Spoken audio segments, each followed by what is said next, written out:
Hi friends, ఈరోజు మీతో ఒక ముచ్చట.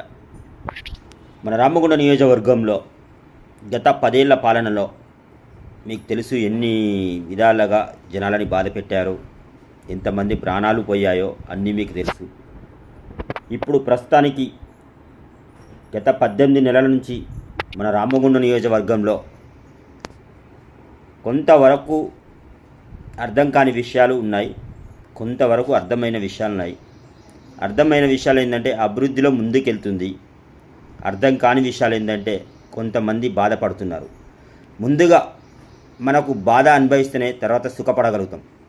ఫస్ట్ సుఖపడితే తర్వాత బాధపడాల్సిన విషయం, ఇది అందరికీ తెలిసిన విషయమే.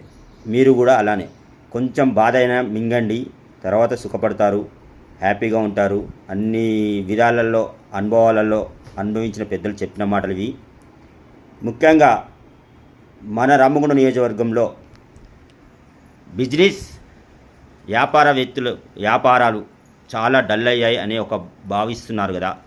త్వరలో మన రామగుండం నియోజకవర్గంలో 119 నియోజకవర్గంలో టాప్ 1గా నిలబడుతుంది. దీనికి ముఖ్యంగా నేను చెప్తున్నాను, వినండి. మన రామగుండ ఎమ్మెల్యే గారు చాలా కష్టపడుతున్నారు. త్వరలో మీరందరూ మళ్ళీ రాబోయే ఎలక్షన్లో కూడా రామగుండ నియోజకవర్గ ఎమ్మెల్యేగా మక్కన్ సింగ్ గారినే గెలిపించుకుంటారు. ఇది నేను మనస్ఫూర్తిగా చెప్తున్నాను. షాపులు పోయిన దాంట్లో నేను కూడా ఒక బాధితున్నే, కానీ నేను సంతోషంగా చెప్తున్నాను. ఫస్ట్ డెవలప్మెంట్ కావాలి. మన రామగుండ నియోజకవర్గం అంటే 119 నియోజకవర్గాలలో ఒకటి గుర్తింపు రావాలి. తెలంగాణ అంటే ఆల్ ఓవర్ ఇండియాలో తెలుసు, అలా రామగుండం కూడా తెలుసు.